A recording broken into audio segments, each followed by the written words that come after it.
Donc on va démarrer cette table ronde numéro 3. Donc moi je suis Marie-Laure Baron, puisque Patricia s'était présentée comme géographe, puisque ça va avec le thème, je vais me présenter comme gestionnaire. Donc le titre donc, de la table ronde, faire mieux avec moins, faut-il sans cesse développer des infrastructures pour améliorer la mobilité? L'idée qui est derrière ce thème, évidemment, c'est la question de l'investissement socialement et économiquement efficace. L'investissement durable, il y a un terme qu'on trouve beaucoup aussi dans la presse, qui est la notion de frugal, donc l'investissement frugal, après une période festive de gaspillage. Enfin, c'est un petit peu le sous-jacent de la question. Il y a de nombreux rapports qui ont été faits sur les infrastructures de transport, avec un certain nombre de constats. Un premier constat peut-être qui concerne l'emprise au sol de ces équipements, de ces infrastructures de ce transport. Alors, un premier indicateur au niveau national, c'est que l'infrastructure routière, en termes de surface, ça correspond à peu près à la surface de l'Île-de-France. L'infrastructure ferroviaire, en termes de surface, ça correspond à 3/4 de la surface de l'Île-de-France. Donc, il y a la question de l'emprise au sol. Mais ce qui ressort des indicateurs et du discours sur la frugalité de l'investissement en termes d'infrastructure, c'est un certain nombre d'indicateurs où finalement la France a une certaine configuration. C'est un pays qui est assez grand, qui est relativement moins peuplé que d'autres de ses voisins européens. Et donc finalement, quand on rapporte le nombre de kilomètres de routes ou le nombre de kilomètres de voies ferrées au nombre d'habitants, en fait, on a une densité d'équipements qui est très élevée, et, enfin, qui est plus élevée en tout cas que les voisins, et donc qui laisse entendre qu'en fait, on n'utiliserait peut-être pas très très efficacement cette infrastructure.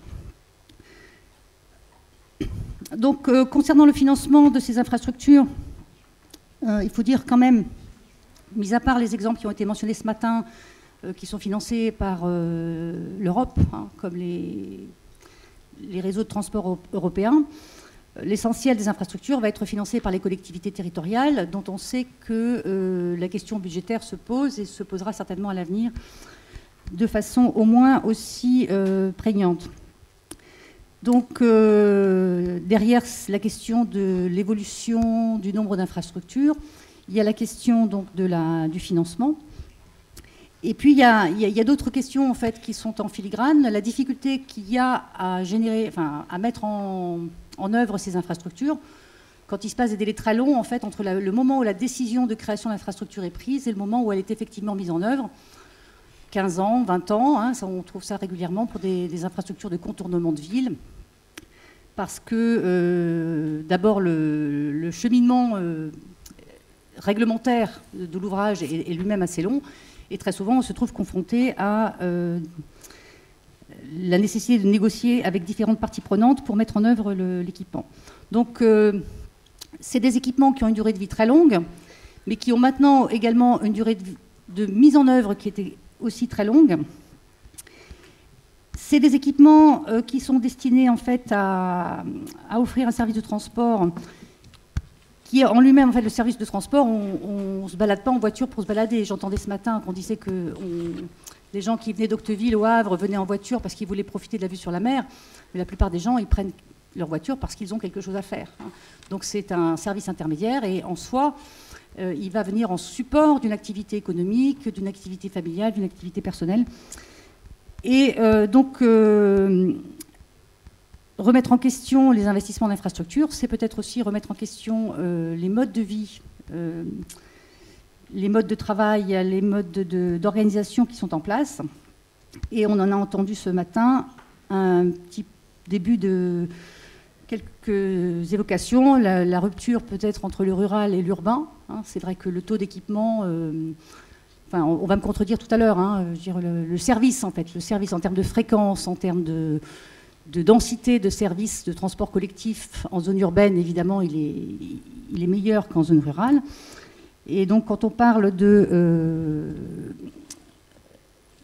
d'améliorer la mobilité tout en étant frugal sur l'investissement en termes d'infrastructures de transport. La question se pose de savoir comment on va pouvoir gérer cette diversité de territoires entre notamment le rural et l'urbain. Et sachant que la France donc, a une densité de population relativement faible par rapport à ses voisins européens, et surtout une population encore assez forte qui reste dans les campagnes. Alors j'ai perdu mon... Voilà.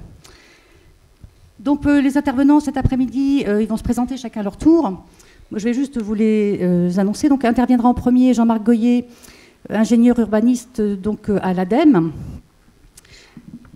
Ensuite interviendra Arnaud Lobu, qui est directeur du département infrastructure de transport multimodal au CEREMA. Donc il va se présenter également pour préciser exactement dans quel cadre son intervention se situe. Damaris Lévy-Miller, qui représente ici le pôle de compétitivité Moveo, qui est donc focalisé sur la mobilité. Et Christophe Chauvin, Novalogue, donc le pôle de compétitivité en logistique, donc, qui présenteront plus le côté, les innovations qui sont en émergence, qui peuvent servir le sujet. Alors je vais peut-être vous proposer de faire un premier tour de table où vous allez vous présenter, puis après on démarrera vraiment le fond. Allez-y, il n'y a pas d'ordre du coup. J'y vais, donc, bonjour à tous. Je suis Christophe Chauvin, je suis chef de projet pour le pôle de compétitivité Novalogue. Notre métier, c'est de mettre en relation à la fois les entreprises, le monde de la recherche et les institutions pour faire émerger, au travers des besoins et des usages qui sont identifiés comme étant problématiques, des projets d'innovation qui permettront d'apporter des solutions demain aux entreprises ou même aux acteurs et citoyens qui rencontrent quelques difficultés avec la logistique ou la supply chain. Donc, Jean-Marc Goyer, je suis ingénieur urbaniste à l'ADEME, Agence de l'environnement, de la maîtrise de l'énergie. Donc c'est un EPIC, un établissement sous tutelle du ministère de l'écologie, en charge de problématiques écologiques et climatiques, entre autres, de long terme. Donc on ne travaille pas du tout sur les volets réglementaires, contrairement au DREAL ARS. Mais on projette un peu les modes de consommation avec un déploiement des énergies renouvelables, une appréciation des transports, comment travailler sur un urbanisme durable. Je vous présenterai un regard sur le coût global, une manière de reconsidérer ça. Donc on est une trentaine ici à travailler en Normandie avec des experts nationaux. Et donc voilà. Merci. Donc Damaris Lévy-Miller, chargée de mission Normandie pour le pôle de compétitivité Moveo. Comme Novalogue, notre cœur de métier, c'est la génération de projets de recherche et développement collaboratif entre entreprises, grandes, petites, TPE, start-up, etc. et les centres de recherche, les labos. Juste pour vous situer, nous sommes sur le territoire de la Normandie et de l'Île-de-France. Ça a une logique tout à fait pertinente puisque c'est 70% de la recherche automobile française. Et donc 380 membres qui sont sur ces deux régions. Bonjour, donc Arnaud Lobu du CEREMA. Le CEREMA, c'est un autre établissement public sous tutelle du ministère de l'écologie, avec 11 implantations au niveau national, dont une à Rouen, qui intervient sur les régions Normandie et la région Centre, qui est donc un centre d'expertise qui propose des prestations d'ingénierie dans les domaines des risques, de l'aménagement, des mobilités, des infrastructures et de l'environnement. Donc, au sein du CEREMA Normandie Centre, je suis le responsable du département infrastructure de transport multimodal, dont l'intitulé reflète imparfaitement nos activités, puisqu'on intervient sur de l'analyse prospective de déplacement, sur des problématiques d'exploitation de la route, de signalisation, de jalonnement, et aussi et surtout de sécurité routière.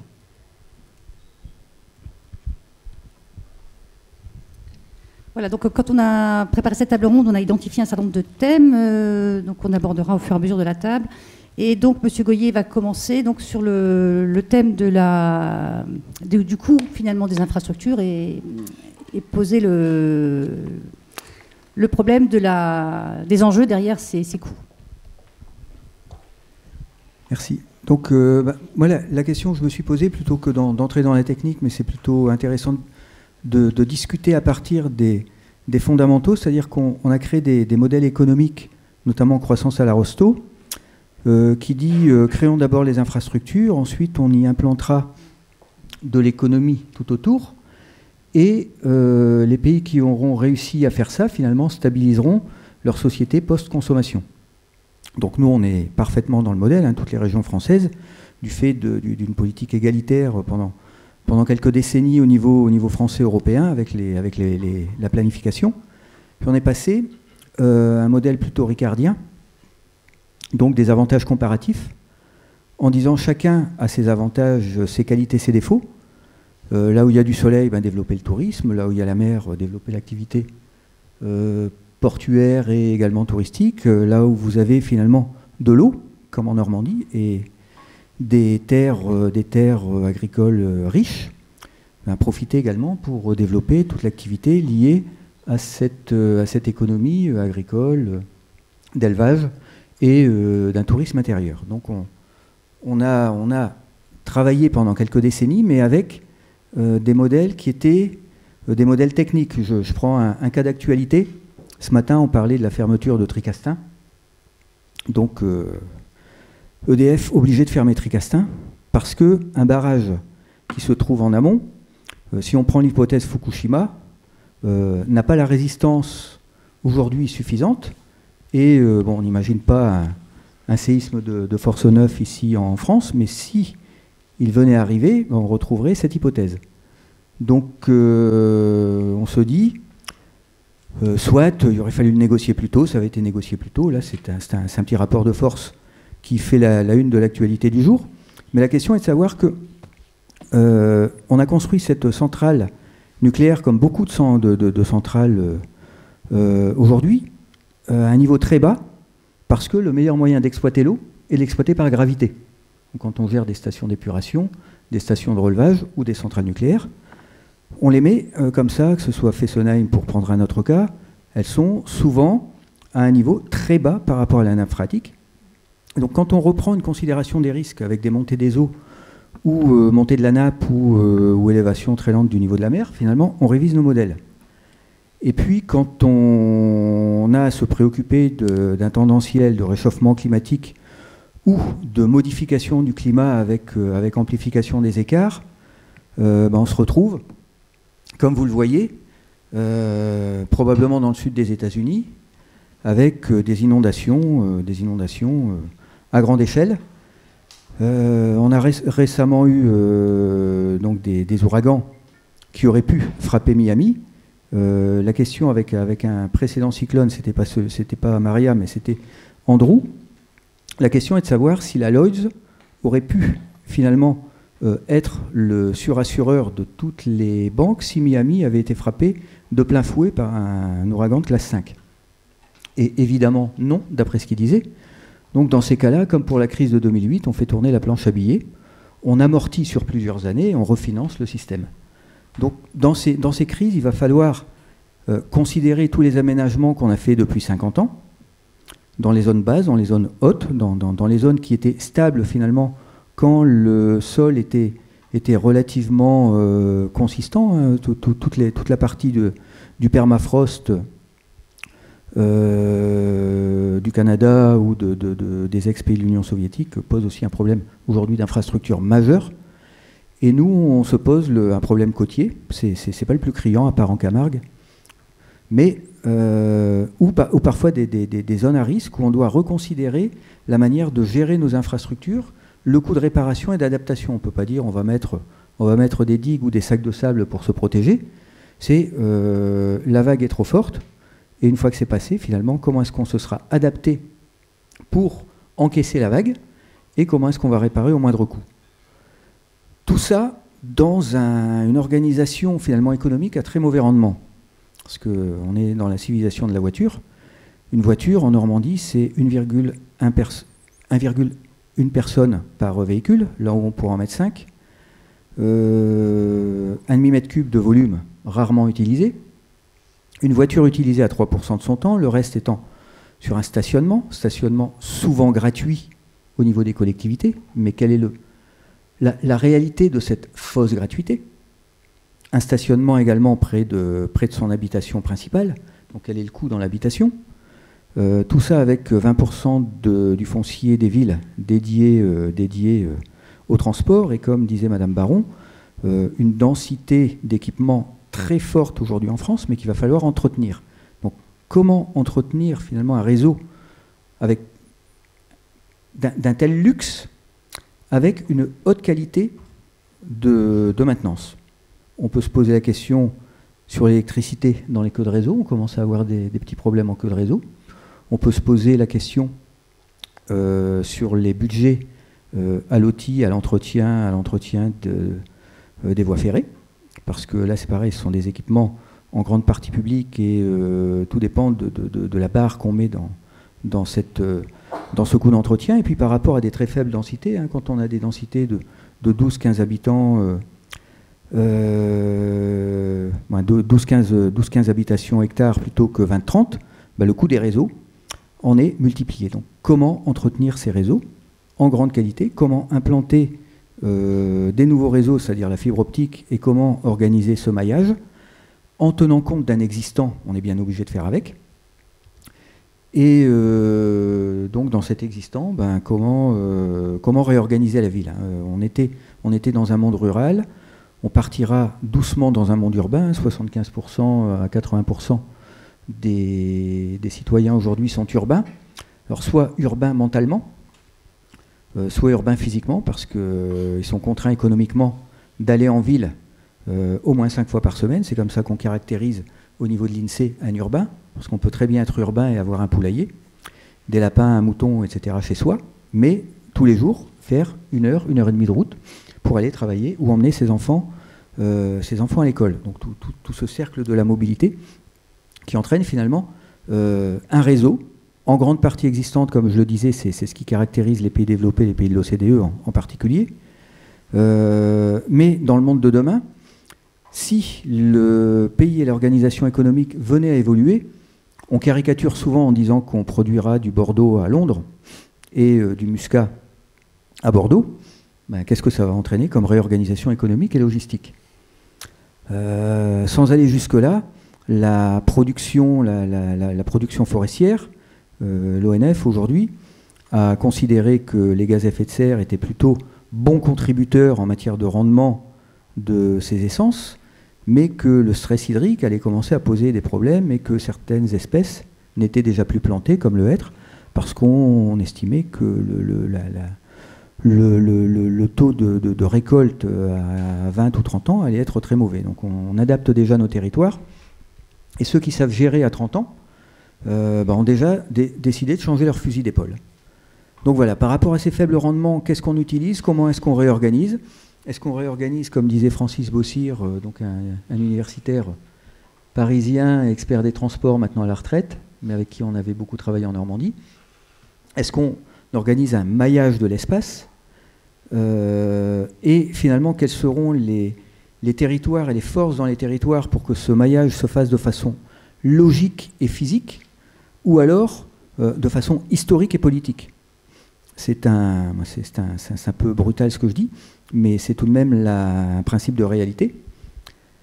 Et vous voyez la deuxième diapositive, sont les fermes verticales. Donc c'est très étudié dans le monde, et la particularité française, c'est qu'on a mis des œillères, on ne veut pas en entendre parler, pour l'instant. Donc une ferme verticale, c'est là où on a une très grande ville, hein, par exemple Paris, capitale monde, qui est tout de même un projet ambitieux aujourd'hui et qu'on est capable de réussir. Comment finalement avoir des fruits et légumes avec des propriétés organoleptiques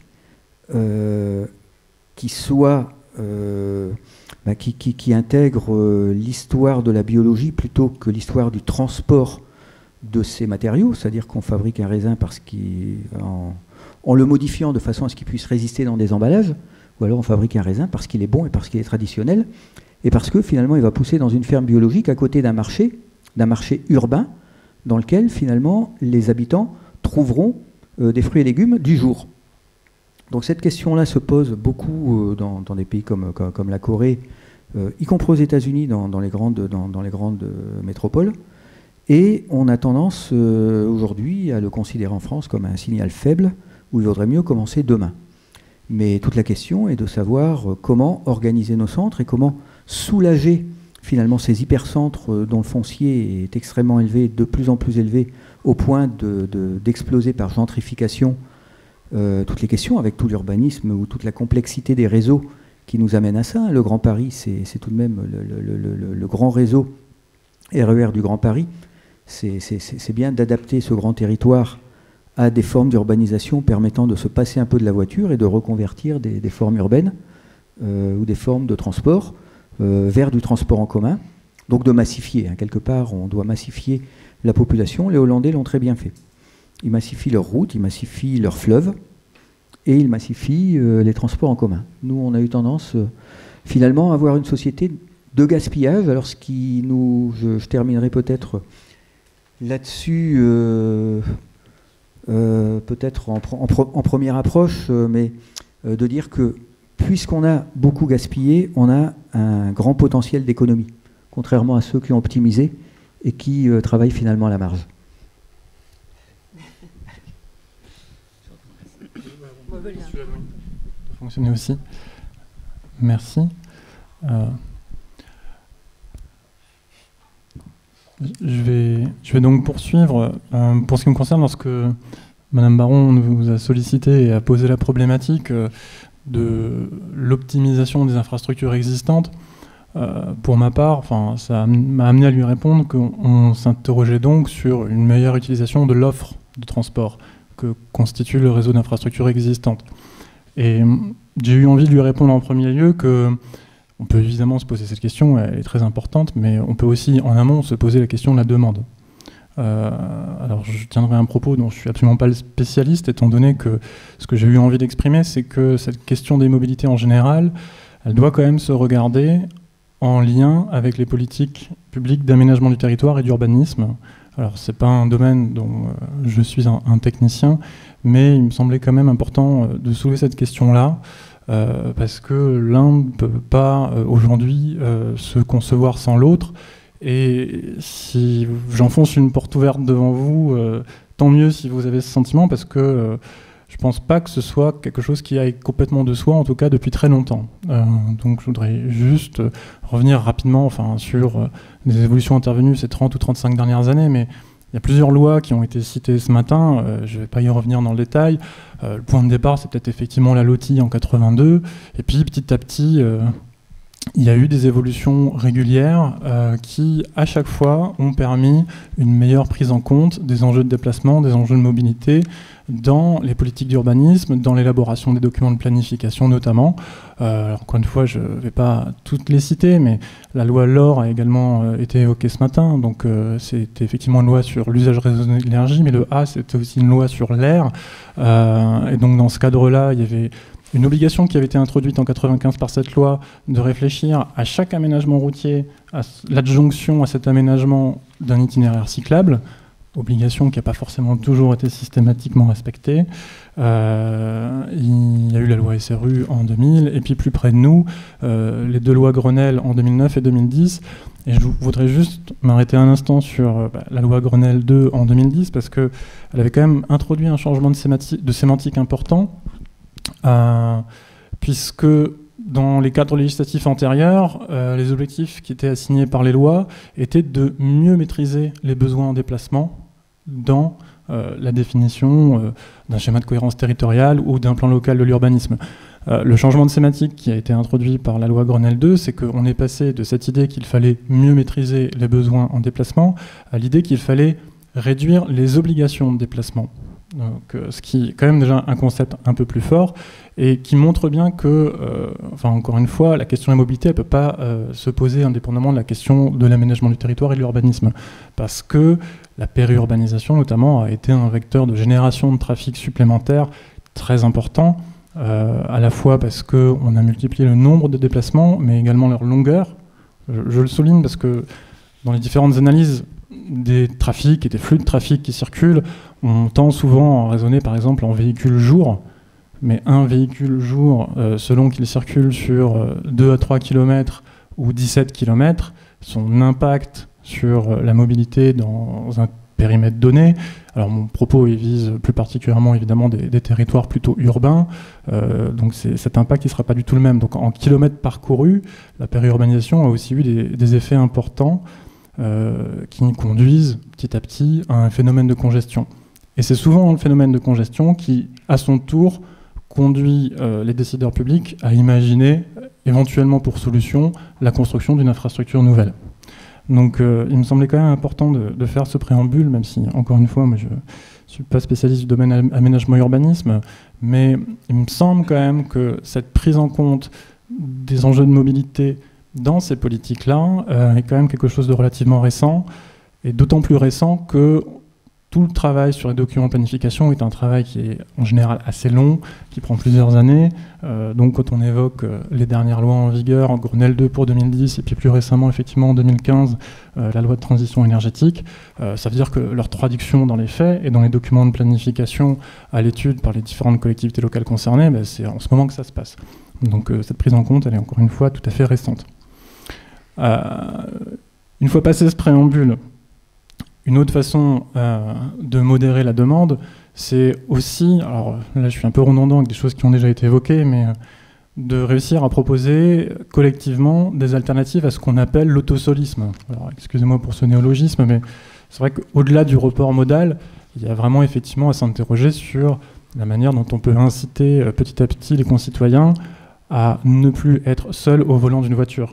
Enfin, Jean-Marc Goyer vient de le rappeler, les taux de remplissage qui sont observés sont quand même extrêmement faibles, 1,1 voire 1 tout court lorsque on s'intéresse au déplacement domicile-travail. En moyenne nationale, tout type de déplacement confondu, on est plutôt à 1,3 parce qu'en général, les déplacements loisirs, on est un peu plus nombreux dans le véhicule, mais ça reste effectivement un niveau de remplissage qui est extrêmement faible. Donc là, avant même de parler d'investissement quelconque, que ce soit pour optimiser une infrastructure existante ou construire une nouvelle, il y a peut-être tout un travail à envisager sur des services d'organisation du covoiturage, de mise en relation de personnes qui pourraient faire un déplacement ayant une même origine, une même destination. C'est toutes les problématiques aussi donc, des plans de déplacement d'entreprise qui ont été évoqués ce matin. Donc il y a des outils qui ne sont pas forcément pour le coup lourds en investissement et qui existent.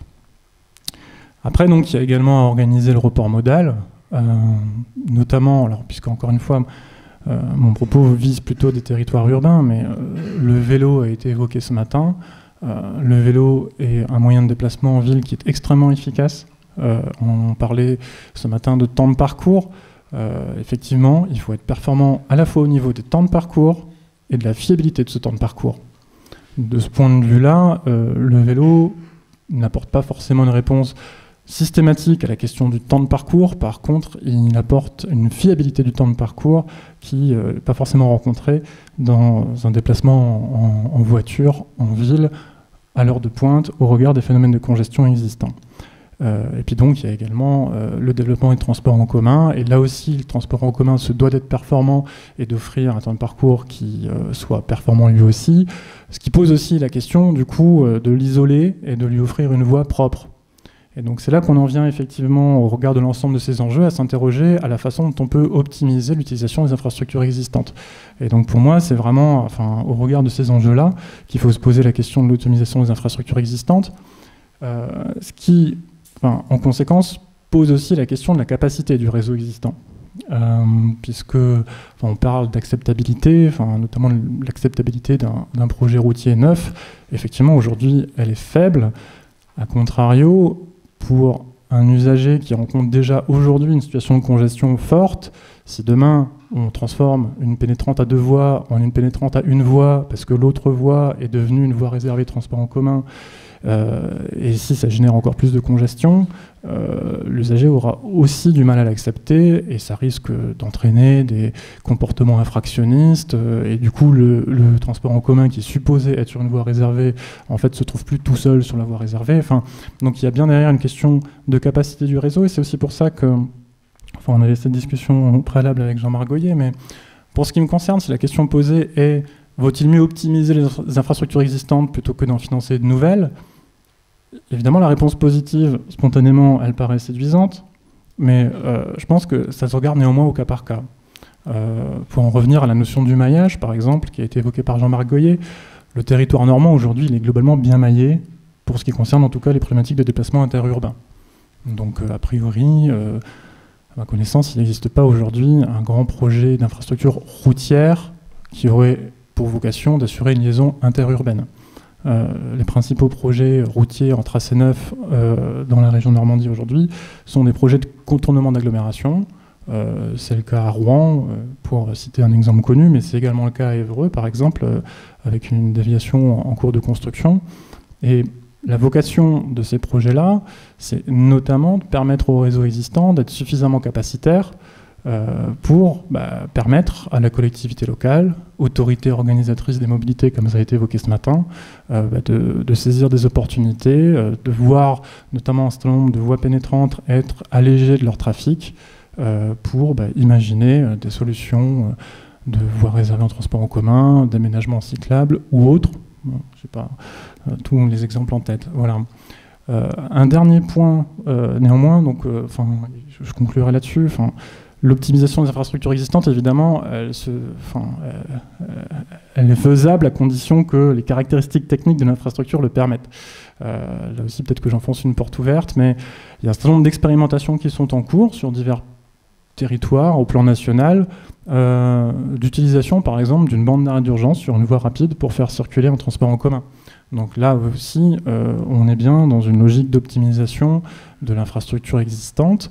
Dans d'autres types de contextes, on développe aussi ce qu'on appelle les chaussées à voie centrale banalisées, qui sont donc des chaussées où il n'y a plus de marquage axial, mais où par contre, vous avez des bandes de rive de chaque côté avec des surlargeurs qui permettent aux cyclistes de comprendre qu'ils y sont les bienvenus, mais qui permettent aussi, le cas échéant, à un automobiliste de faire une manœuvre d'urgence. Ce sont des exemples qui fonctionnent plutôt bien, qui se pratiquent plutôt dans des cas de figure où le trafic est modéré.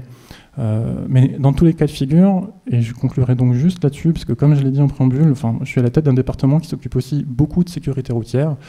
La circulation, par exemple, d'un bus sur une bande d'arrêt d'urgence, c'est une démarche qui pose énormément de questions par rapport à la fois aux règles habituelles de conception géométrique d'une infrastructure et à toutes les règles de sécurité en vigueur, notamment si on est en ville avec un certain nombre d'usagers qui sont dits vulnérables. Et donc je rappellerai simplement que la première attente qu'on est en droit d'avoir lorsqu'on décide de se déplacer, quel que soit le mode, quel que soit l'itinéraire, c'est de ne pas en mourir. Je le dis toujours comme ça de façon assez brutale, mais après des décennies de tendances positives pour ce qui concerne le nombre de tués sur les routes, on est malheureusement depuis 2-3 ans dans un renversement de tendance. Donc il me semble important aussi de rappeler que cet enjeu-là, il est au cœur de toute façon des préoccupations de l'ensemble des exploitants de réseau et autorités organisatrices de transport. Voilà, donc vous avez dessiné quelques perspectives. Donc en fait, dans cette idée d'améliorer l'utilisation des infrastructures existantes, donc d'une part de réguler la demande, c'est-à-dire finalement d'essayer d'amener les gens à consommer moins de transport ou à décaler peut-être leur demande de transport dans le temps quand c'est nécessaire, quand il y a des congestions en particulier. D'améliorer le taux de remplissage des voitures, finalement. Hein, je crois que c'est vous, Monsieur Goyer, qui me disiez ça. Hein, si on met 2 personnes dans une voiture, au lieu d'en mettre une, ça fait 2 voitures de moins sur la route. Donc c'est quand même d'une efficacité. Il n'y a plus de congestion le matin. Voilà. Je crois que c'est Rotterdam qui a mis en place un système de rémunération en fait, du covoiturage comme ça. Puisqu'on parlait du portuaire ce matin. Et puis, voilà, donc réguler la demande finalement, donc améliorer le taux de remplissage des voitures, on va dire ça, puisqu'on va passer ensuite au camion. Et le report modal ou la multimodalité en favorisant donc le développement des alternatives, avec éventuellement cette question donc, du partage de l'infrastructure entre plusieurs modes de transport, donc le bus, le vélo, le piéton, qui n'est pas quand même si simple que ça. Donc on va demander peut-être à Moveo de voir les choses qui sont envisagées dans ces domaines. Il Il faut comprendre que dans le domaine de la mobilité, les mutations qui ont lieu depuis des dizaines d'années sont très très importantes. Et vous allez voir, j'espère que vous allez voir dans ce que je vais dire par la suite, que ça peut amener de manière presque naturelle à une infrastructure un peu frugale. Voilà, en tout cas, c'est un des objectifs, même si ça peut aussi un avantage collatéral et pas forcément voulu à l'origine. Donc il y a 5 grandes tendances de la mobilité aujourd'hui sur lesquelles le pôle Moveo travaille et d'autres pôles automobiles également, automobile ou mobilité. C'est la mobilité connectée qui implique développement de solutions de mobilité plus intelligentes et grâce notamment, et c'est ça qui est nouveau et c'est ça qui fait partie de ces grandes mutations, grâce au recours des technologies du numérique.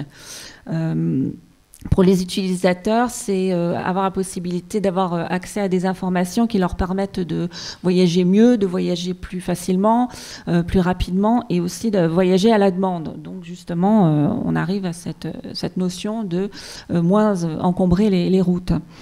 C'est plutôt le mobility as a service, donc la mobilité en tant que service, plutôt que le véhicule qui est un objet qu'on possède, etc. Ça, c'est une mutation qui a lieu depuis un certain nombre d'années, qui commence très sérieusement à faire son chemin, notamment dans les plus jeunes générations. On est beaucoup moins attaché à posséder une voiture qu'on l'était de mon époque ou d'autres. La deuxième mutation, la deuxième grande tendance, c'est la transition vers la mobilité électrifiée, qui inclut un changement dans plusieurs champs et qui inclut un changement très très important non seulement dans le véhicule, enfin dans l'objet qui se déplace ou les personnes qui se déplacent, mais aussi dans l'infrastructure, parce qu'évidemment il faut des nouvelles infrastructures de recharge, etc. On parle aussi de routes intelligentes et de routes à recharge inductive, par exemple. Ça peut être les nouvelles routes de demain qui seront construites, permettront de se recharger directement le véhicule en roulant ou en recharge statique ou dynamique. Et ça permet, cette transition vers la mobilité électrifiée permet l'arrivée d'un paysage qui est beaucoup plus propre, beaucoup plus agréable à regarder. Vous voyez, quand vous passez d'une belle campagne à un réseau d'autoroutes plus ou moins propre, plus ou moins bien dessiné, plus ou moins joli, c'est vrai que quand on arrive à mettre des infrastructures un petit peu plus modernes et plus nouvelles, c'est forcément plus joli. Évidemment, ce transport urbain électrifié est également plus silencieux et il est plus efficace. Ça permet d'apporter des moyens très intéressants pour les citoyens. Quand on parle de mobilité propre, il ne faut pas oublier qu'on essaie d'intégrer ces nouvelles solutions dans l'environnement. C'est-à-dire qu'il faut que les stations de recharge soient bien intégrées, etc., que ça ne soit pas ce qu'on appelle des choses pas très belles à regarder sur les infrastructures. Et un dernier élément, quand on parle de mobilité propre et mobilité électrifiée, je voudrais mentionner le fait que la Normandie a pour ambition d'être territoire hydrogène, alors pas seulement pour le transport, mais pour aussi d'autres activités. Il faut savoir que d'ici la fin 2018, si mes souvenirs sont bons, il y aura une quinzaine de stations hydrogènes qui seront installées sur tout le territoire normand. C'est une thématique sur laquelle Moveo travaille de manière très très importante depuis de nombreuses années, et là on sent qu'il y a une véritable accélération.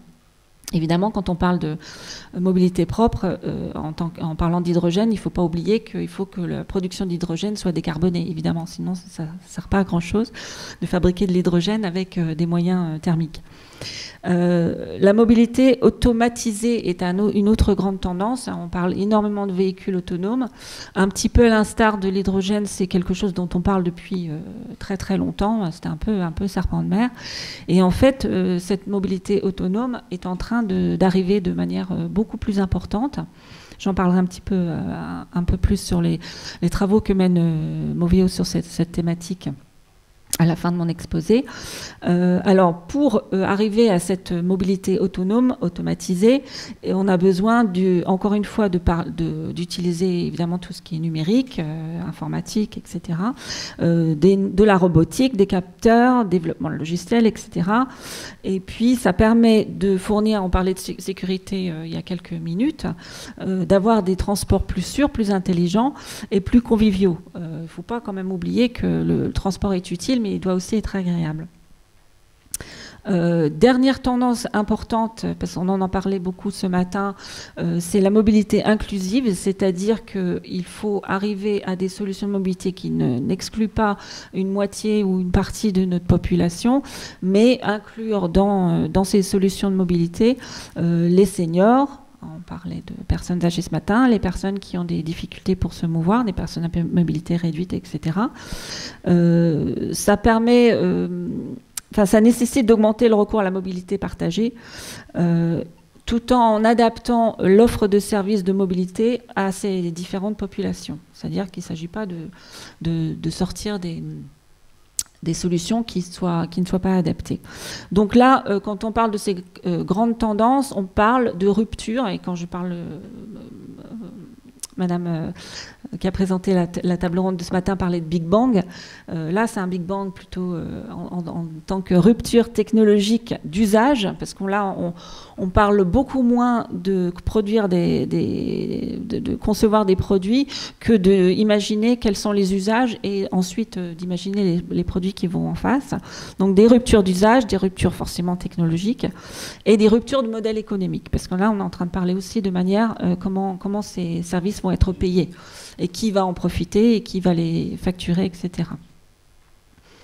Alors, plutôt que de parler, et ça on en est convaincu chez Moveo, plutôt que de parler de superposition, de juxtaposition, d'addition de modes de transport, il faut être très vigilant à réfléchir à conjuguer ces modes de transport, à les combiner pour répondre aux besoins qui peuvent être des besoins différents suivant les moments, suivant les personnes, des moments dans la journée, des moments dans l'année, etc. Et les usages qu'ont nos concitoyens aujourd'hui exigent que cette mobilité soit la plus simple, la plus unifiée possible, la plus seamless. Désolée d'utiliser des anglicismes, mais c'est un terme qui veut bien dire ce qu'il veut dire. Et faire en sorte que le service de mobilité soit le plus facile et le plus simple possible pour qu'il soit utilisé. Parce qu'on a parlé tout à l'heure de ne plus prendre son véhicule particulier, d'être tout seul dans sa voiture, mais si la solution qui est proposée à côté n'est pas fluide, intéressante, agréable, etc., et on va toujours recourir au véhicule personnel, et il ne sert pas à grand-chose d'essayer de culpabiliser les gens qui utilisent leur véhicule. S'ils le font, souvent, et en Normandie c'est particulièrement vrai, parce que les autres solutions n'existent pas, tout simplement. Après, bon, il y a aussi évidemment les changements dans les comportements qui vont arriver avec justement les nouvelles générations, mais il y a aussi le fait que les solutions n'existent pas, tout simplement. Donc dans ces solutions de mobilité innovantes, connectées, etc., il y a évidemment le covoiturage, le partage, ce qu'on appelle la glisse urbaine, qui est un mot que j'ai appris il y a quelques jours qui m'a beaucoup amusé. C'est tout ce qui est gyropode, tout simplement, hein. C'est la capacité de se déplacer rapidement en trottinette, en gyropode, etc., dans la ville. Alors je ne sais pas si c'est très développé dans nos villes normandes, mais en tout cas à Paris c'est assez dingue. Mais c'est très efficace en même temps, ça ne coûte pas grand-chose et ça ne demande pas des infrastructures particulières. Et puis les vélos, évidemment. Là, quand on parlait, parce que le sujet qui nous intéresse tout de suite, là, c'est l'infrastructure. Au niveau du stationnement, Monsieur Goyer en a parlé il y a quelques instants, on peut trouver des solutions où l'emprise foncière du stationnement va être beaucoup moins importante. Il y a des solutions qui sont imaginées, et encore une fois, si on n'a pas les technologies derrière qui permettent de partager ces stationnements, de réserver son stationnement, etc., etc., c'est pas possible. Donc, les entreprises du pôle, qu'elles soient grandes entreprises, petites TPE, start-up, extrêmement innovantes et extrêmement agiles, elles travaillent sur ce type de solutions. Par exemple, pourquoi avoir des parkings qui sont énormes, qui sont vides les 3/4 du temps et qui sont remplis le quart du temps? On peut imaginer d'autres solutions, évidemment. Encore une fois, on ne peut y arriver qu'avec des technologies. Si on analyse bien les flux, si on analyse bien les parcours des usagers, on pourra mettre en place ce genre de solution. Par exemple, dans la construction de nouveaux quartiers, bon, ça peut peut-être s'adapter, il faut voir comment ça s'adapte à des quartiers existants, mais la Bouygues Construction imagine dans un quartier qu'il construit de ne plus mettre un parking par appartement, alors qu'il me semble-t-il c'est la loi, mais bon, c'est un autre sujet, c'est qu'une place de parking ne soit pas allouée à un seul appartement, mais qui puisse être partagée. Mais pas partagée pour que ce soit le plus chanceux ou celui qui arrive le plus tôt et cette place de parking, mais que ça puisse vraiment être partagé de manière intelligente à la satisfaction de tous. Et de ce fait, là, on réduit très sérieusement l'emprise foncière du parking. Et un autre sujet qui va vous paraître un petit peu contradictoire, mais qui a tout son sens, à mon avis, c'est que pour améliorer la mobilité, on parle de non-mobilité. C'est-à-dire qu'on bouge moins, ou on bouge que lorsque c'est nécessaire, ou lorsque c'est agréable, lorsque c'est utile, ou lorsque c'est pour le plaisir. La non-mobilité, donc, ça implique d'avoir des espaces pour le télétravail, par exemple. On peut travailler de chez soi. Ça implique évidemment, dans nos métiers, ça ne s'applique évidemment pas à tous les métiers, mais dans les métiers pour lesquels ça s'applique, ça implique un bon réseau Internet, tout simplement. Et donc, encore une fois, on en revient à la technologie, on en revient à des applications, on en revient à la 5G, peut-être autre chose qu'on peut imaginer qui pourrait venir par la suite. Donc, il faut que la connexion soit impeccable, etc. Et donc, ça, c'est le télétravail. Il y a d'autres... quand je parlais tout à l'heure que Moveo travaille sur des ruptures technologiques d'usage et de modèles économiques. On travaille aussi sur des ruptures sociétales, par exemple, donc le télétravail en fait partie. Et il y a aussi des opérateurs comme la SNCF, on en a beaucoup parlé ce matin, où ils imaginent que les gares sont des lieux de vie. Donc vous voyez que les gares sont, en tout cas les grandes gares, sont des lieux de commerce, il y a des centres commerciaux, etc. On peut imaginer que les gares, même rurales, soient des lieux agréables ou des lieux qui peuvent devenir des lieux de vie. Ils ne sont pas simplement l'endroit où on va prendre son train. Et la SNCF est en train de travailler sur, je ne sais plus quelle gare, mais il faudrait que je recherche cette information, où il y a des espaces de travail. C'est-à-dire que la personne qui a besoin de travailler pendant 2 heures, elle n'est pas obligée de traverser la ville avec son véhicule ou avec d'autres modes de transport pour travailler quelques heures. Donc ça, c'est quelque chose qu'il faut pas négliger, la non-mobilité dans l'amélioration de la mobilité. Concernant le report modal, il faut faire très attention à l'interopérabilité, excusez-moi, le mot est un peu lourd, des systèmes qui permet que la mobilité soit menée de manière fluide. C'est-à-dire que, effectivement, la personne qui trouve que c'est beaucoup plus simple de prendre sa voiture pour aller de la Suisse normande, j'habite en Suisse normande, jusqu'à Paris, que ce soit pas plus simple pour cette personne d'aller en voiture et que ce soit bien, que si le mode de transport est fluide, c'est-à-dire que pour aller à la gare, c'est facile, pour stationner sa voiture, c'est facile, pour prendre le train, c'est facile, etc. Il faut pouvoir privilégier ces nouvelles technologies pour justement que je ne prenne plus la voiture pour aller à Paris. Ce sera avec plaisir en plus. Voilà. Et donc au niveau de l'infrastructure, de demain doit être communicante, intelligente. Elle doit permettre également la collecte de données qui permet de servir tout cet ensemble. Et il faut que grâce à ces informations, que les déplacements soient à la fois plus efficients et plus agréables. Je parlais tout à l'heure de véhicules autonomes. Pour que le véhicule autonome puisse fonctionner de manière optimale, avec la sécurité qui va bien, il faut que le véhicule autonome sur la route, donc sur l'infrastructure, soit capable de se positionner de manière précise. Donc il faut de la communication entre les véhicules, de la communication du véhicule à l'infrastructure et vice-versa, avec, encore une fois, une collecte de données qui permet d'alimenter tout ce système. En conclusion, pour revenir très concrètement sur le sujet qui nous intéresse, c'est-à-dire y a-t-il besoin de plus d'infrastructures?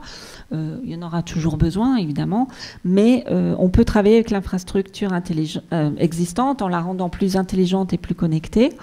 Il faut qu'elle soit intégrée à son environnement. Et on peut arriver, grâce à ces technologies, et grâce à ces ruptures dans l'esprit de tout ce qui est en train de se faire, à des gains de mobilité, et sans forcément mettre en place des programmes de nouvelles infrastructures. Donc évidemment, l'arrivée de la 5G et d'autres moyens pour améliorer Internet sont importants. Également, je voulais simplement finir en vous disant que la Normandie est territoire d'expérimentation pour pas mal de choses, et notamment pour le véhicule autonome et connecté. Moveo travaille depuis à peu près 1 an maintenant sur un programme CPIER qui s'appelle TEVAC, qui veut dire territoire d'expérimentation pour le véhicule autonome et connecté, excusez l'acronyme un peu barbare. Et l'idée, c'est d'expérimenter le véhicule autonome sur l'axe Seine. L'axe Seine très largement élargi, puisque ça va jusqu'à Cherbourg. Donc évidemment... Voilà. Mais l'idée, c'est d'être certain que tout l'ouest parisien et toute la Normandie soient intégrés dans ce programme. Là, pour l'instant, on a commencé par étudier l'intérêt d'une telle expérimentation. Et là, on est dans la deuxième phase où on va avoir des ateliers où les laboratoires de recherche et les entreprises vont pouvoir travailler ensemble pour imaginer comment monter ces expérimentations. Voilà, j'ai terminé. C'était juste pour vous expliquer que la révolution de la mobilité se passera bien entendu par les changements comportementaux, par tout le changement de notre façon de vivre, mais aussi nous pouvons être aidés de manière très très importante par la technologie, donc qui est notre cœur de métier dans un pôle de compétitivité. Merci. Merci. Donc finalement, il y a plusieurs pistes qui sont identifiées. Une des pistes organisationnelles où il s'agit de réorganiser en fait les formes de travail. Enfin, en fait, finalement, de passer d'une consommation de transport à une non-consommation de transport, limiter ou réduire la consommation de transport. Et puis un certain nombre de pistes technologiques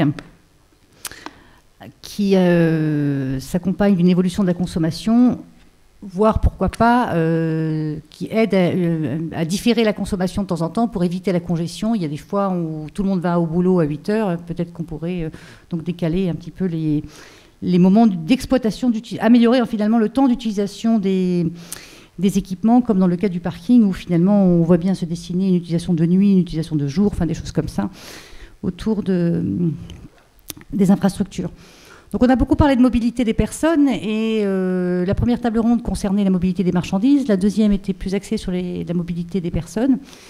Et donc l'idée, c'était de finir sur une table ronde qui concerne à la fois les deux. Donc Christophe Chauvin va nous parler de la mobilité, de l'enjeu de la diminution des coûts des infrastructures dans le transport de marchandises. Merci.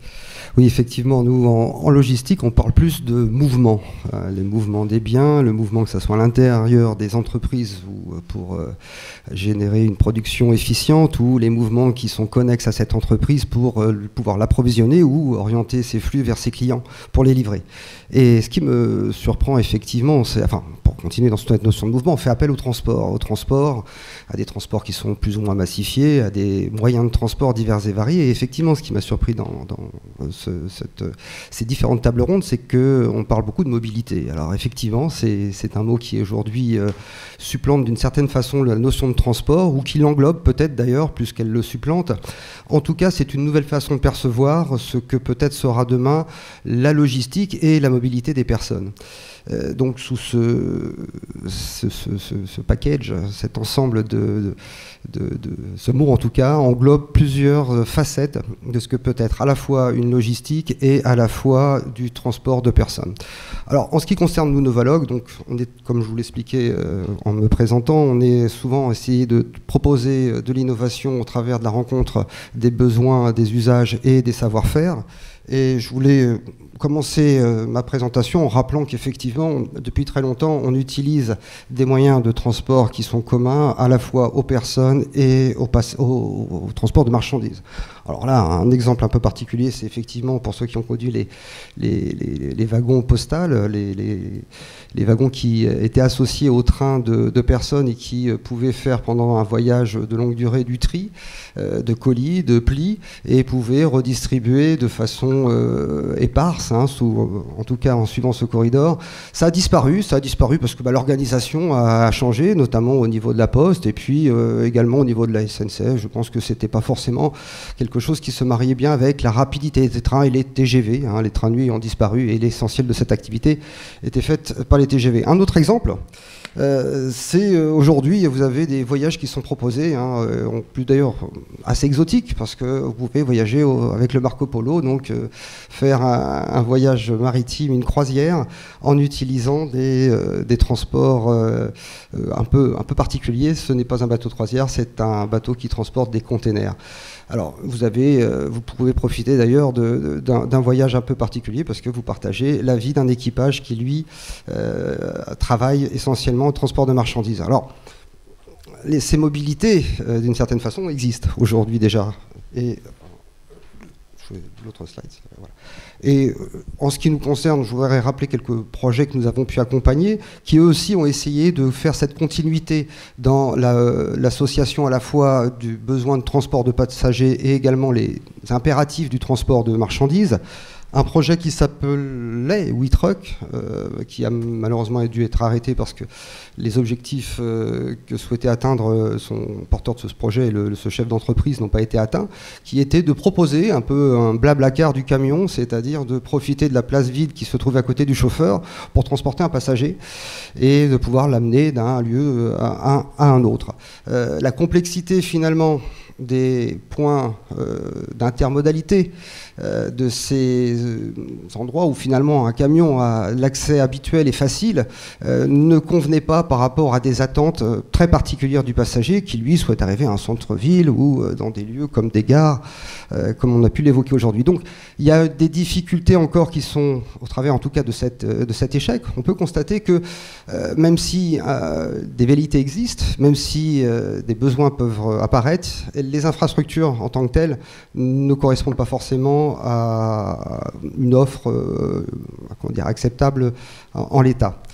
Un deuxième exemple, ça s'appelle Colibri, c'est une application qui permet de proposer à des personnes qui font des voyages assez courants et d'une entreprise vers une autre, au sein d'un même groupe, au sein de plusieurs écoles d'ailleurs. Vous pouvez avoir ce besoin pour certains d'aller du Havre à Caen ou du Havre à Rouen, et bien de prendre en charge un colis qui vous viendrez chercher dans une entreprise et que vous irez déposer dans une autre entreprise pour faire ce transport. Alors, c'est une application qui vient de se mettre en route, qui est encore dans une phase de démonstration, mais qui montre aujourd'hui qu'il y a possibilité finalement d'associer certains usages aujourd'hui entre le transport de passagers et le transport de marchandises ou de petits colis.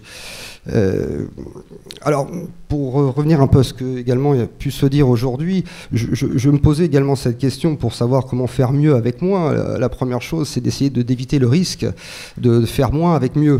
Et on plaisantait avec mon voisin en se disant qu'aujourd'hui, effectivement, le taux de remplissage d'un véhicule ne peut pas descendre en dessous de 1 parce qu'on a besoin d'un chauffeur, mais peut-être que demain, avec les véhicules autonomes, on arrivera à passer ce gap.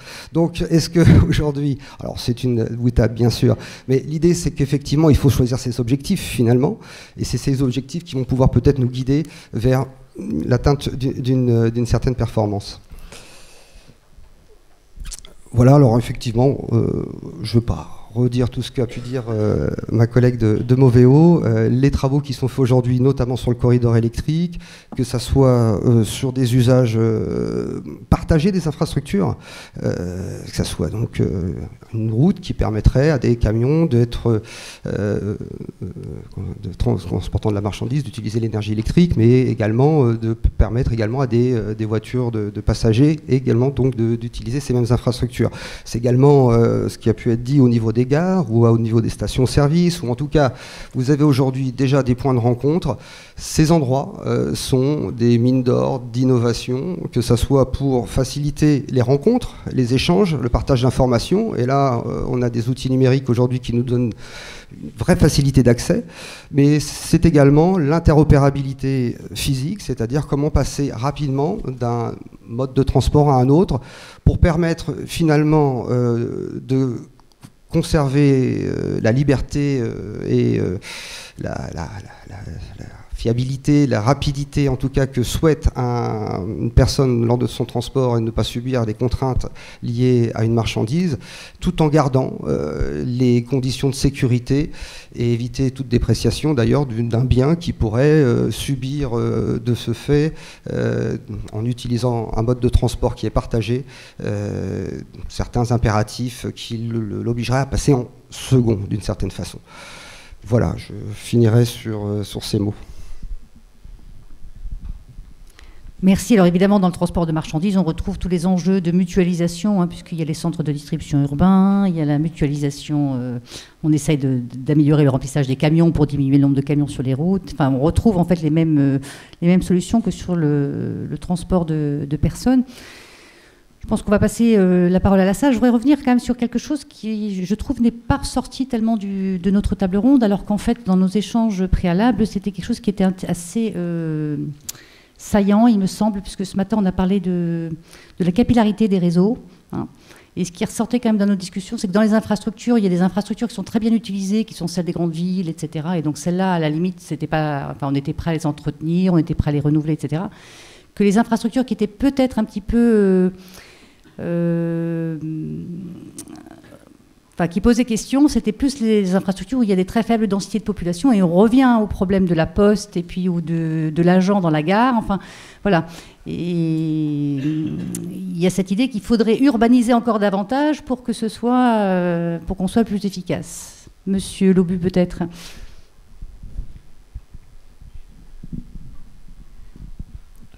Enfin, je ne soutiendrai pas l'idée qu'il faille urbaniser encore davantage dans les zones densément peuplées. Non, mais c'est une boutade. Chaque exploitant de réseau, pour aujourd'hui, les différents niveaux de pouvoir public qui ont une compétence, notamment en matière d'exploitation et de gestion de la route, ont en général des priorités quand même d'exploitation qui sont définies. Jusqu'à présent, alors là aussi, on avait cette discussion préalable aussi avec Jean-Marc Goyer. La France dispose d'un réseau qui est globalement d'un bon niveau par rapport à d'autres pays, et y compris des pays tout à fait développés comme l'Allemagne ou les États-Unis. Le réseau d'infrastructures française n'est pas aujourd'hui particulièrement préoccupant en moyenne, ce qui ne signifie pas que dans certains cas, il y a notamment des ouvrages d'art qui effectivement peuvent poser un certain nombre de dysfonctionnements et être préoccupants. Et effectivement, il arrive que dans certains cas, des communes de taille petite, notamment, n'aient plus forcément les moyens d'entretenir leur patrimoine, et on arrive à la solution ultime de fermer un itinéraire, parce qu'elles ne sont pas en capacité, effectivement, d'assumer les réparations nécessaires. Pour autant, moi, je n'ai pas le sentiment aujourd'hui que ce soit un phénomène qui soit très important. Par contre, bien évidemment, il nécessite de la vigilance, parce que c'est quelque chose qui peut tout à fait s'accélérer rapidement. Donc après, j'avoue que j'ai jamais été en situation d'être exploitant routier moi-même. Je ne connais pas les règles de priorisation qu'ont les gestionnaires de voirie sur le territoire normand. En plus, ils sont, j'allais dire, plus ou moins expérimentés. Là aussi, ce matin, on parlait du Big Bang. Je pense qu'il y a notamment de nouveaux gestionnaires de voirie dans les grandes intercommunautés urbaines. La métropole de Rouen, par exemple, je pense à elle puisque j'y habite, mais c'est vrai aussi pour d'autres grandes intercos, où il y a effectivement toute une politique d'entretien à construire, et qui est compliqué parce que on hérite d'une situation existante où effectivement, avec parfois un urbanisme qui est très diffus, enfin, j'ai l'exemple d'une commune en tête dans la périphérie rouennaise que je ne citerai pas, mais qui s'est effectivement distinguée par le développement historique de petits hameaux de ci, de là, et qui d'ailleurs revient en arrière, parce qu'aujourd'hui elle mesure que ça génère pour elle un coût très important, un coût de réseau d'infrastructure au sens large d'ailleurs, hein, pas seulement d'infrastructure routière, hein, mais c'est vrai également pour tout ce qui est l'adduction d'eau, la collecte des eaux usées, enfin, c'est effectivement un émiettement qui pose de réelles difficultés. Donc ouais, pour le coup, encore une fois, je ne suis pas un spécialiste de ce sujet, j'identifie pas aujourd'hui que le problème soit très prégnant à ce stade, mais il mérite effectivement beaucoup de vigilance. Quand on parlait tout à l'heure, quand je parlais de non-mobilité, vous disiez que peut-être en boutade qu'il faudrait urbaniser plus pour être certain d'avoir des meilleures solutions, des meilleures infrastructures. Mais en fait, justement, quand on parle de non-mobilité, c'est aussi une solution si on arrive à développer de manière importante et de manière efficace les réseaux informatiques, Internet, etc. On pourra arriver à un développement des zones rurales qui s'urbanisent pas, mais qui deviennent un petit peu plus denses et qui justement vont réussir à se développer grâce à ça, grâce au télétravail, grâce au fait que les personnes ne sont pas obligées, pas toutes, hein, encore une fois, ça ne concerne pas tous les métiers, mais qui ne sont pas forcément obligées de se déplacer. Et donc, c'est pas une urbanisation de ces villes-là, mais ces villes-là, elles seront moins mortes. Enfin, c'est un terme qui fait un petit peu peur. Hein.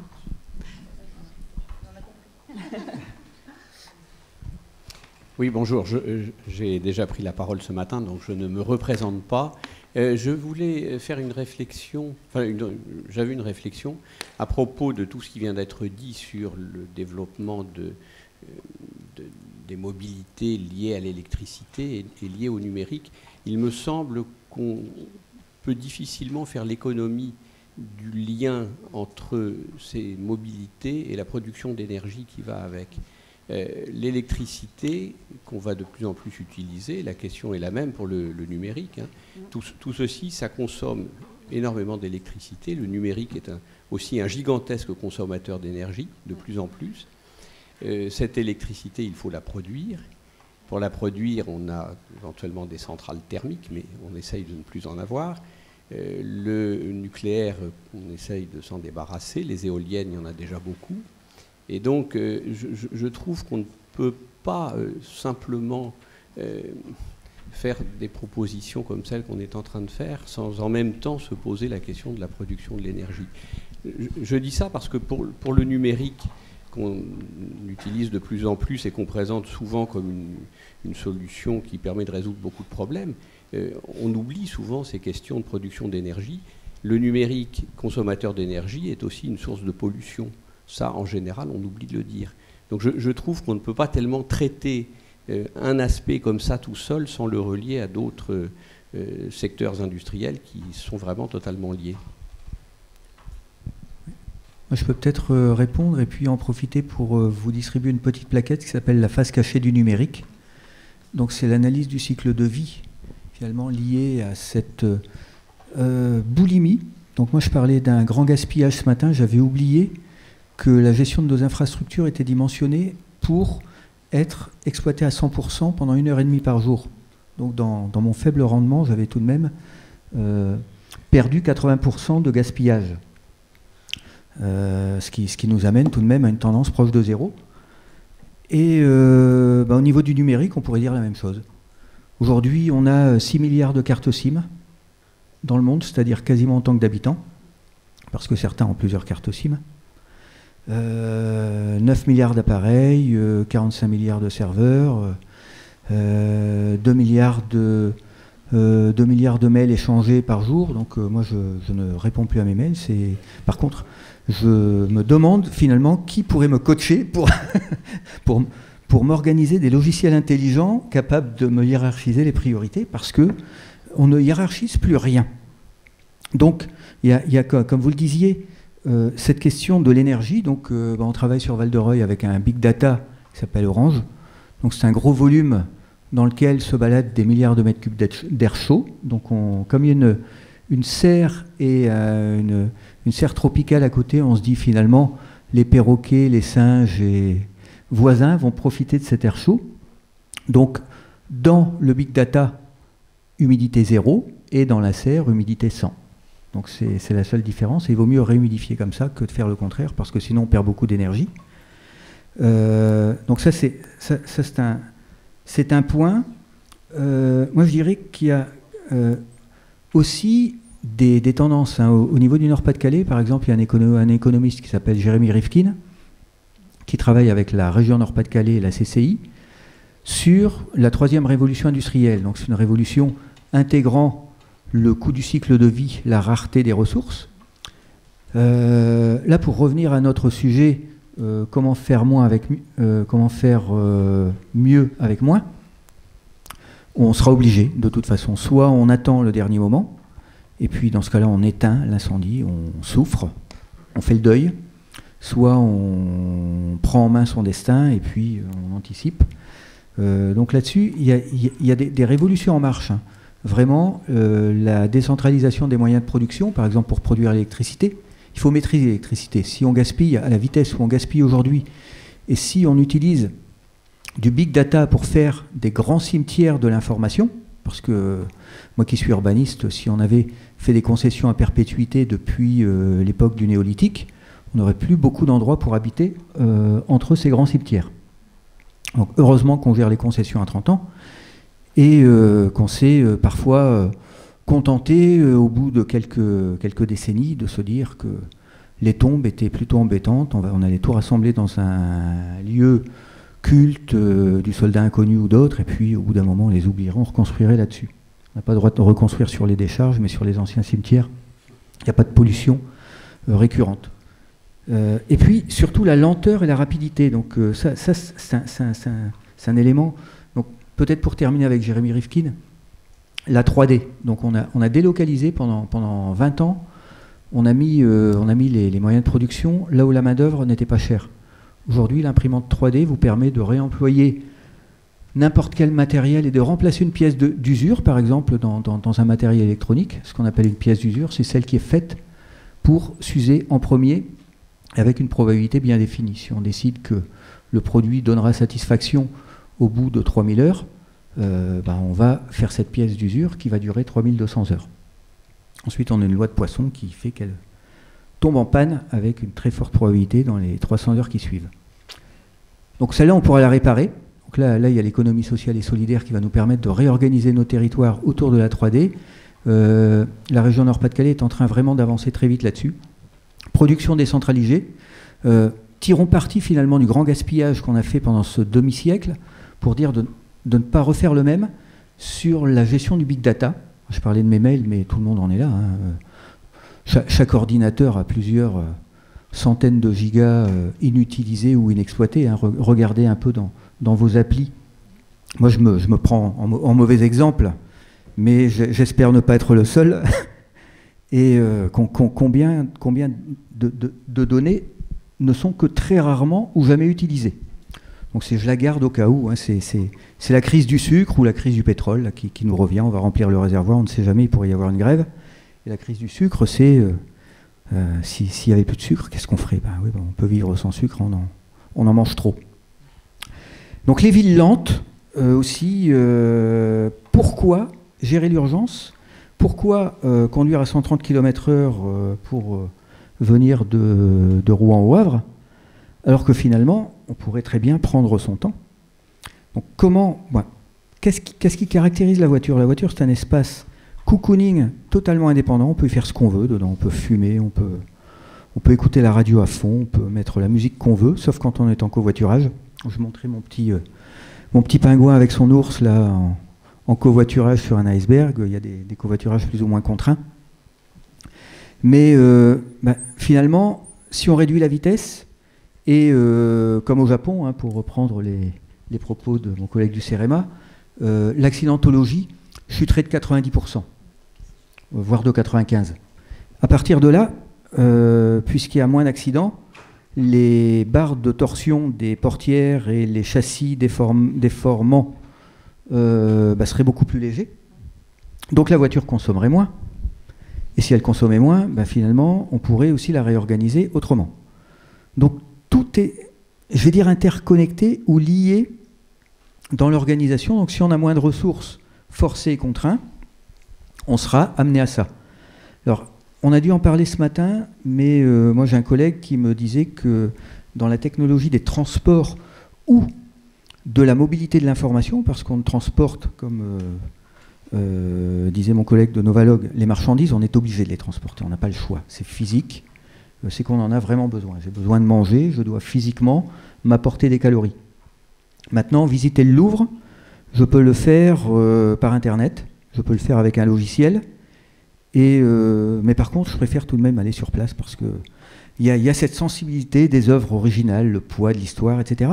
Et par contre, quand on regarde l'e-commerce, aujourd'hui, les vitrines de Rouen ont remarqué que 3 clients sur 4 qui entraient dans un commerce avaient visité le site internet, puis ils disaient « mais pourquoi vous n'avez pas cet article-là en bleu? Parce que moi, je l'ai vu sur le site hier. Et pourquoi est-ce que vous le mettez à 2,50 € alors que moi, je l'ai vu à 2,45 € et sans promo, parce que si en plus j'avais le code promo. » Donc voilà. Aujourd'hui, Internet sert à tout. Et puis, là, on en a un usage optimisé. On en a un usage optimisé. Et donc, il faut travailler entre gaspillage, lenteur et flux physique, finalement. Une fois qu'on a géré ces 3 ressources et obligations, tirant parti de nos gaspillages du passé, on peut peut-être se réorganiser. Oui, donc il y a une question. Très brièvement aussi, je voulais reprendre. Une 100 km d'autoroute électrique, c'est une tranche de centrale nucléaire. Donc, inévitablement, pour finir, pour répondre à votre question et compléter les propos de Jean-Marc, concrètement, on ne pourra pas équiper toutes les autoroutes, c'est bien sûr évident.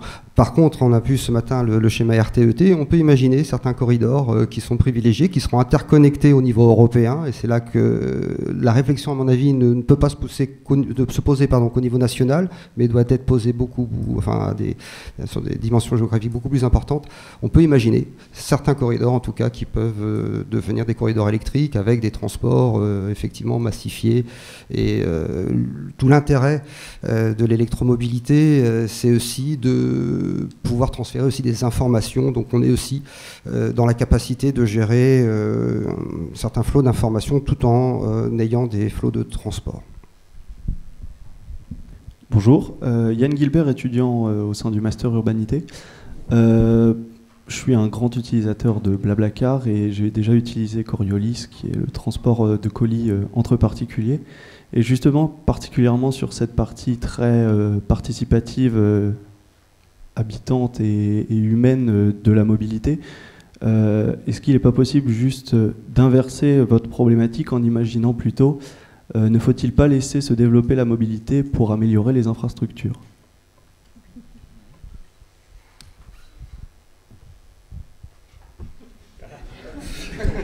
Ça me fait penser à la question des ports de ce matin. Je ne sais pas si vous étiez déjà là, mais il y avait une histoire de l'infrastructure amène le volume.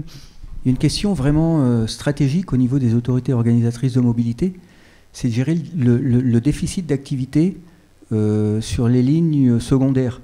Donc sur les lignes secondaires, le covoiturage a un fort potentiel. On est en train d'y travailler avec les agglos, parce qu'effectivement, là où on n'a pas besoin d'un bus de 120 personnes à toute heure, à 9 h du soir, regardez un peu comment aujourd'hui sont gérés les bus. Et pourtant, il y a une recherche d'équité et d'égalité au niveau de l'ensemble des territoires. Non, il y a des flux, ce qu'on appelle les BHNS, par exemple, les flux où on utilise le tram, etc., où jour et nuit et pendant toute la durée des transports, ces transports-là sont rentables et bien utilisés. Et puis il y a le reste du réseau où on doit faire du rabattement avec ces nouveaux modes de transport. Donc là, on a également des retours d'expérience. Nous, on échange sur un Slack aujourd'hui sur le covoiturage, et il y a une expérience à Montréal qui est très intéressante, qu'on peut déployer. Des applications qui existent, c'est-à-dire qu'il suffit pour une collectivité de prendre cette application, de dire finalement son coût de gestion, je fais un marché, son coût de gestion est de combien, et puis mon organisation est faite, et ensuite il y a des effets de masse, parce que effectivement le gros problème du covoiturage, s'il y avait un monopole, on s'en plaindrait, et comme il y a une multiplicité d'acteurs qui ne veulent pas échanger leurs données, on s'en plaint également parce qu'on est particulièrement inefficace. Donc là on a vraiment un compromis à trouver sur ce déficit de l'équité des services publics, avec toutes ces nouvelles solutions par des applications, par des startups, par des petites sociétés qui nous proposent des choses intelligentes. Donc dans le transport du futur, au niveau de l'ADEME, c'est un des sites dans lequel on échange beaucoup là-dessus, et on propose à des collectivités de faire émerger des services compatibles avec les futurs services publics, donc d'allier les. Une certaine équité, mais qui est nécessairement limitée, avec des nouveaux modes de transport dont l'économie et la rentabilité, par des applications web, commencent à être révélées dans certains pays. Patricia ? Oui. Déjà, je voulais remercier Marie-Laure et puis aussi les intervenants. On va le faire après aussi. Et je voulais souligner quand même, je dirais, le temps fort que représente cette table ronde. Dans le sens où, dans les intervenants, on a à la fois une partie qui est plus commune pour l'approche de la problématique sur cette question via les sciences humaines, via une vision par la législation, les organismes, etc. Et je trouve que là, la qualité du dialogue est quand même tout à fait à souligner, avec la présence des pôles de compétitivité. Et on a une continuité du dialogue et une compréhension d'un objet commun qu'on ne retrouve pas systématiquement dans d'autres circonstances, et quand on essaie aussi de faire ça. Donc je voulais vraiment ici le souligner. Au-delà de ça, bon, alors effectivement, on n'a pas répondu à toutes les questions du point de vue environnemental. On n'est pas encore super bon. Mais on a plein d'idées. Enfin, quand je vois ce qui est proposé là, et encore c'est un tout petit bout de tout ce qu'on peut mettre en forme dans les capacités. Et ce matin, on en a aussi entendu parler sur la table ronde 1 et 2. Et ce qui est intéressant, c'est que sur cette 3, on reprend ces idées et on leur donne finalement une visibilité particulière. La question que je voudrais vous poser, moi je trouve qu'il reste quand même un angle mort, qu'on retrouve d'ailleurs souvent aussi dans des articles, c'est quand même cette idée de... Il me semble qu'il y a un rôle quand même des acteurs. Je crois que là, on n'en a pas encore parlé, mais l'accompagnement, enfin des questions de sociologie de l'organisation, et il me semble que vraiment là, le levier qu'on a encore du mal à aborder. Alors nous, on a fait l'expérience lorsqu'on a voulu travailler sur la voiture électrique. Finalement, ce à quoi on s'est attaché, c'est pas tant avoir les solutions techniques d'un côté qui étaient très favorables, d'autre côté, la législation aussi est quand même extrêmement favorable, elle est devenue en peu d'années, mais finalement, ce qui est compliqué et pourquoi ça n'arrive pas sur les territoires, on a essayé de lever le voile, ça nous a pris 1 an et demi pour voir une vingtaine d'acteurs, et en fait, là, il y a quand même une question de l'accompagnement au changement dans les organisations internes, c'est-à-dire de faire aussi une évolution de culture au-delà de ça. Alors, je ne sais pas si vous partagez cette vision-là, et au-delà de ça, si vous avez peut-être aussi quelques éléments à nous donner, peut-être sur la manière dont on peut amener cette question-là, faire de la sensibilisation, etc. Parce que naturellement, on est souvent face, on l'a dit, on a parlé un peu de business plan, on est surtout aussi face à des acteurs publics qui voudraient sensibiliser, entraîner dans la dynamique les acteurs privés. Alors au bout du compte, il y a la carotte éventuelle du marché qui se crée, mais jusqu'à ce que ce marché soit pleinement intéressant, alors là, on a une grande frilosité.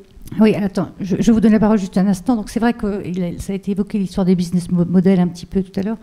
Et ce matin, il y a eu un appel à la citoyenneté, parce que tu parles de marché, mais en fait, il y a quand même une idée sous-jacente aussi, c'est que les citoyens vont se prendre en charge tout seuls. C'est-à-dire que c'est même pas une question de marchande.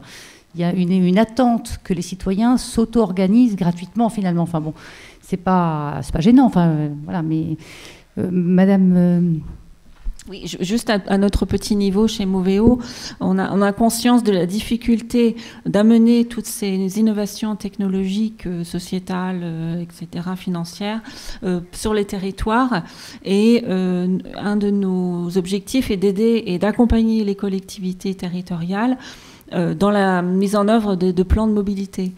C'est-à-dire qu'on se rend compte que beaucoup de collectivités territoriales sont sollicitées par les start-up, par les entreprises, qu'elles soient normandes, françaises ou étrangères. Et en fait, les collectivités, c'est pas leur compétence forcément. C'est pas facile. En plus, je crois, d'après ce que j'ai compris, c'est une nouvelle compétence.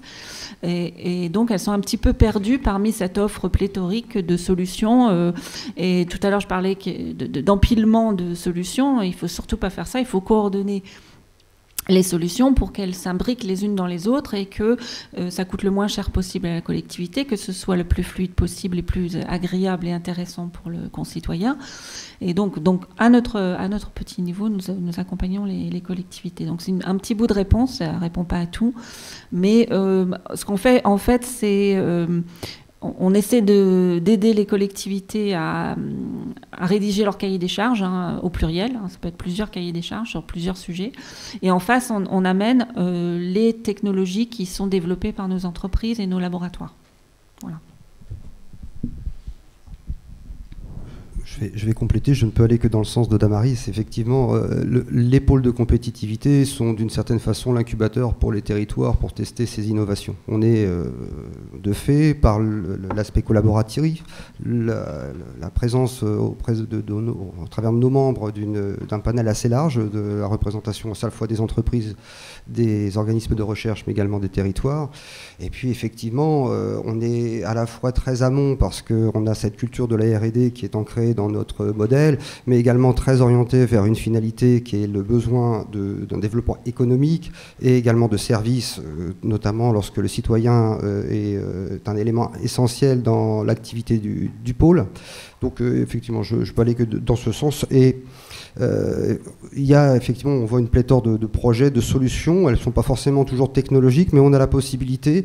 Et d'ailleurs, on avait développé ça il y a très longtemps avec le pôle TES, la notion de Living Lab, c'est-à-dire d'utiliser des territoires spécifiques. Alors, ça se prêtait beaucoup plus à l'activité de thèse. Donc, concernant Novalogue, on a un peu cédé cette activité au pôle TES, mais l'idée de tester sur un territoire précisé, délimité, avec un protocole, ce qui est important, parce qu'effectivement, c'est bien de tester les choses, mais il faut atteindre des objectifs, il faut donc se fixer des indicateurs, pas une pléthore d'indicateurs, mais des indicateurs, comme on le dit toujours, pertinents. Donc chacun voit la pertinence selon ses besoins. Réunir les acteurs essentiels pour justement définir ce champ d'activité, ce champ d'expertise, et puis voilà, de tester, de valider, et puis de rendre compte ensuite des résultats qui ont été obtenus. Donc oui, c'est tout à fait juste.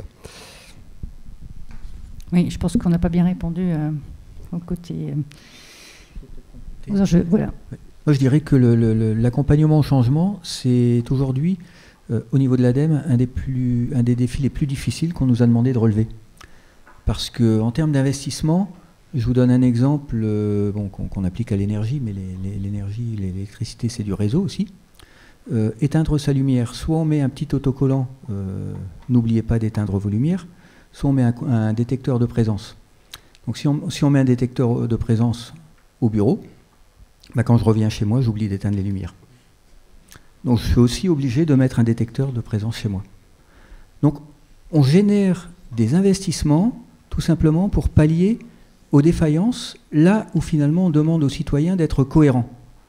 Donc sur le tri des déchets, c'est pareil, je trie chez moi parce que si on met un tarif différencié de collecte des déchets, là on revient aux infrastructures, La collecte des déchets, on peut la faire 2 fois par jour. Il y a des villes qui font ça 2 fois par jour, ça coûte une fortune. Et il y en a d'autres qui font ça 3 fois par semaine avec une collecte des emballages. Donc là, on revient sur la logique des infrastructures. Et quand on paie, finalement, on se rend compte qu'on va tout écraser dans la poubelle pour que ça prenne le moins de volume possible. Donc on va massifier, c'est bon comme on en parlait tout à l'heure en termes logistiques. Et puis, c'est lié à un comportement maintenant. Si au niveau de l'entreprise, j'ai le droit de faire ce que je veux, et quand je suis dans la rue, si je ne suis pas verbalisé, ou si je n'ai pas cette prise de conscience 24 heures sur 24 que le geste est bon, donc c'est toute la difficulté d'allier réglementation et incitation. Donc c'est là en fait le gros du défi chez nous. Donc c'est de se dire, et on est en paradoxe permanent, le citoyen réclame de la liberté, et puis, dès qu'il a cette liberté, il dit « mais que font les pouvoirs publics ?» Donc, cette gestion du paradoxe nous amène à beaucoup de réflexions. Moi, je dirais qu'il y a, pour revenir toujours à des fondamentaux de l'économie, un marché que nous avait expliqué Walras il y a 2 siècles, pur et parfait, que Keynes a fait la démonstration contraire de friction et d'une demande effective avec des anticipations rationnelles et beaucoup de structures économiques ou d'acteurs économiques qui ont tout intérêt à rester conservateurs parce que quand on rebat les cartes, on ne sait pas finalement si on va avoir des as dans son jeu. Alors que quand on les maintient encore 1 an ou 2, ben la trésorerie est assurée. Donc voilà, ça c'est l'économie qui nous dirige et ces fondamentaux finalement, parfois, moi je retravaille souvent dans les matrices avec mes partenaires, matrice BCG, un Boston Consulting Group, quelle est la cohérence du métier de l'entreprise par rapport à sa stratégie. Si une entreprise qui gère du stationnement, on en parlait ce midi, développe l'autopartage, elle scie la branche sur laquelle elle est assise. À chaque fois que j'autopartage une voiture, je perds 5 places de parking au minimum. Donc si je travaille sur ces 2 métiers, c'est parce que j'ai un objectif et une stratégie qui n'est pas très claire, pour parler simple. Voilà, merci, on va peut-être passer à... On va clôturer peut-être cette table ronde. Est-ce qu'il y a d'autres questions? Non. Ah oui. Rapidement, là, justement, sur la question de est-ce que inciter toujours les acteurs, c'est la bonne solution, ou est-ce qu'il ne pourrait pas y avoir une forme de contrainte? Vous faites tous partie de structures qui travaillent dans la mobilité, dans l'énergie, ou qui doivent intégrer le développement durable, mais aucune de ces structures est capable de prendre une décision radicale pour répondre à un problème ou une urgence particulière. On prend par exemple les déplacements domicile-travail. Je ne sais pas combien, à Caen, de mémoire, j'avais vu une étude, il y a 2000 logements vacants. On pourrait proposer 2000 logements à des personnes qui travaillent dans l'agglomération de Caen pour réduire les déplacements. Mais ça, personne n'est en état de le faire. Le nucléaire, c'est la même chose.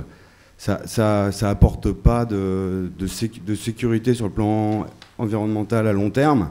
Mais on a fait le choix, et la France, elle s'y tient. Les autoroutes, c'est pareil. La voiture individuelle. Donc à un moment, je ne sais pas qu'est-ce que vous en pensez, et qu'est-ce qu'on peut proposer face à ce constat.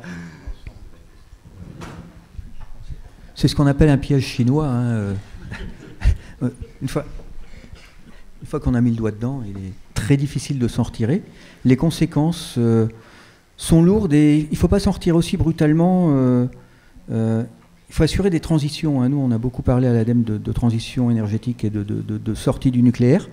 Donc le scénario Négawatt, par exemple, si vous le connaissez. Là, j'ai mis un petit truc sur Clim City. Clim City, c'est la manière dont un citoyen va comprendre comment les élus gèrent un territoire avec ses enjeux. Donc un geek qui a travaillé Clim City et qui a gagné ce jeu, donc qui est un real game, après y avoir beaucoup joué, peut se mettre en face d'un élu en charge du climat, de la mobilité ou de ces questions environnementales et perturber sérieusement son langage parce qu'il aura interconnecté un certain nombre d'informations sur plusieurs décennies. Donc on a besoin de reconformer le cerveau, de retravailler nos softwares, mais les solutions de sortie rapide avec des coupes franches, moi j'ai beaucoup travaillé sur du développement économique dans le tiers-monde, ça fait un dégât incroyable.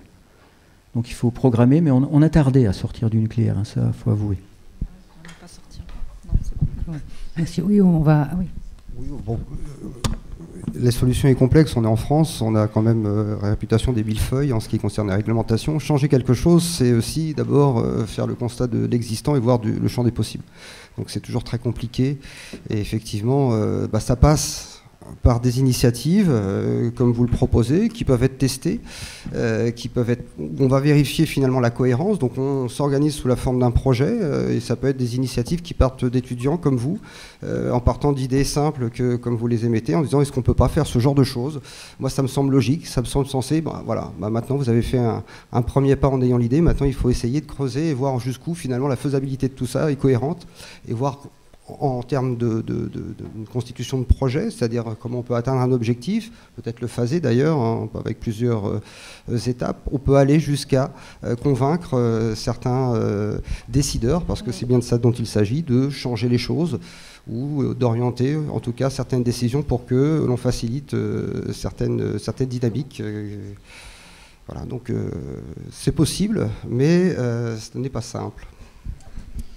Oui, soyons consommateurs. On en revient toujours. Voilà. Bon, je pense qu'on peut clore la table ronde. Merci beaucoup à tous d'être venus. Il y a une petite pause, je crois, d'1 quart d'heure. Non, il n'y a pas de pause finalement. Nous, on enchaîne donc sur la clôture. Voilà, c'est-à-dire que vous avez utilisé le quart d'heure supplémentaire pour la discussion, ce qui était. Donc en fait, pour le coup, on connaît aussi un petit peu, comment dire, le souci qu'on peut avoir à 15h45 un vendredi après-midi. Donc l'idée, c'est qu'on puisse quand même avoir un temps de discussion qui reste aussi dans le cadre général du volume horaire qu'on avait prévu, pour ne perdre personne et que la dernière discussion soit aussi très riche.